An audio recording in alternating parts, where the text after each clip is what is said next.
Tetapi sampaikan, Pak Edminuddin, sampaikan salam saya kepada Pak Presiden Prabowo. Kenapa? Karena pemilihan presiden pun sampai ke pelosok negeri.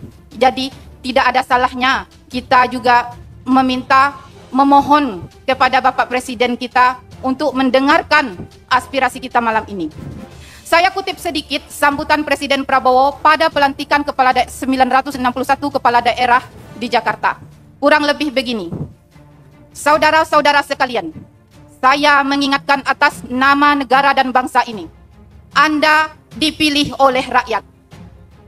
Anda adalah pelayan rakyat. Anda mengabdi untuk rakyat. Maka Anda berkewajiban memperbaiki kehidupan rakyat. Itu adalah kewajiban kita. Itu adalah kutipan sambutan Presiden Prabowo pada pelantikan 961 kepala daerah di Indonesia.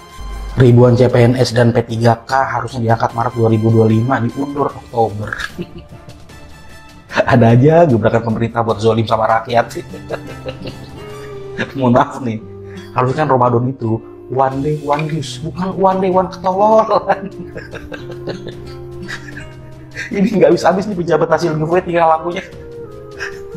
Ini hati nuraninya kebawa banjir apa gimana sih? Bilang aja apa duitnya dipakai yang lain gitu. Ayo dipakai buat Danantara ya. Kasihan banget ya PNS. Kita sudah dari tahun lalu kok bisa yang diangkat duluan Deddy Corbuzier.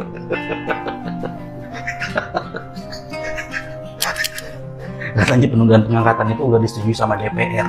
Tapi kata DPR, enggak. Ayo, harus percaya kata siapa dong? Masa percaya kata Lesti? Terus yang kocak katanya ada yang bilang, buat CASN yang udah lolos seleksi, silakan bekerja di kantor sebelumnya.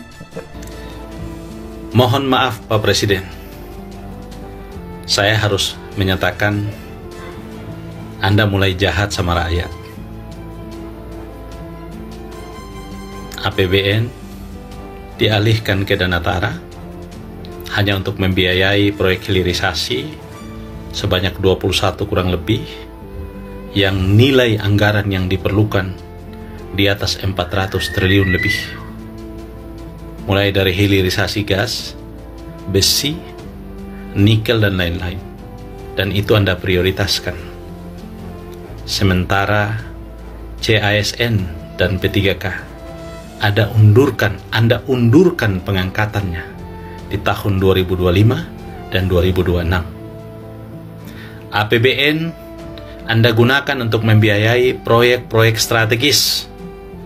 Mohon maaf, sekali lagi saya katakan, yang menguntungkan pejabat-pejabat yang ada di lingkungan sekitar dan kebijakan yang dibuat oleh mereka. Menguntungkan mereka. Bisa jadi Anda pun diuntungkan Pak Presiden. Sementara kepentingan kurang lebih 2 juta rakyat Indonesia yang menanti nasibnya diangkat sebagai CASN dan P3K, Anda pending. Prabowo pidato kenegaraan 1 jam tanpa teks, ini faktanya. Prabowo Subianto akhirnya resmi dilantik menjadi Presiden Republik Indonesia ke-8 pada Minggu tanggal 20 bulan 10 2024. Pelantikan Prabowo dan wakilnya Gibran Rakabuming Raka dilakukan dalam sidang paripurna Majelis Permusyawaratan Rakyat yang berlangsung di Kompleks Parlemen Senayan. Setelah diambil sumpah jabatan, Prabowo memberikan pidato kenegaraan pertama sebagai presiden. Dia berbicara hampir 1 jam tanpa teks. Yang menarik, dia juga memberikan sapaan penghormatan secara satu persatu kepada tamu negara, pemimpin negara-negara hingga perwakilannya yang hadir. Selain itu, dalam pidato selama 58 menit, Prabowo menyampaikan 5 hal penting yang akan dijalankan pemerintahannya. Berikut ini 5 fakta berikut. 1. Dukung kemerdekaan Palestina. Dalam pidato pertamanya sebagai Presiden, Prabowo menegaskan dukungan Indonesia terhadap kemerdekaan bangsa dan negara Palestina. Dia memastikan Indonesia harus berempati dan bersama dengan bangsa yang tertindas. Kita hanya solidar, kita hanya membela rakyat-rakyat yang tertindas di dunia. Karena itu kita mendukung kemerdekaan rakyat Palestina, tegas Prabowo. Prabowo mengatakan rasa empati ini muncul karena Indonesia pernah mengalami penjajahan, penindasan, hingga rasialisme. Dia pun memastikan akan terus melanjutkan bantuan yang telah disalurkan Presiden terdahulu Joko Widodo. Kita punya tim medis di Gaza, di Rafah dengan risiko sangat tinggi. Dokter-dokter kita, perawat-perawat kita sudah bekerja sama di Rafah, di Gaza bersama saudara-saudara kita dari Uni Emirat Arab, tegas Prabowo. Bahkan dia menegaskan Indonesia siap untuk mengirim bantuan yang lebih banyak dan membantu evakuasi warga yang terluka serta anak-anak korban perang. Kita siapkan rumah sakit tentara kita dan nanti rumah sakit untuk membantu saudara-saudara yang menjadi korban yang tidak adil, lanjutnya. Selanjutnya yang kedua yaitu hadapi korupsi. Dengan berapi-api, Prabowo mengajak masyarakat untuk berani menghadapi tantangan, termasuk korupsi dan kesenjangan sosial, serta mendorong reformasi untuk memperbaiki sistem.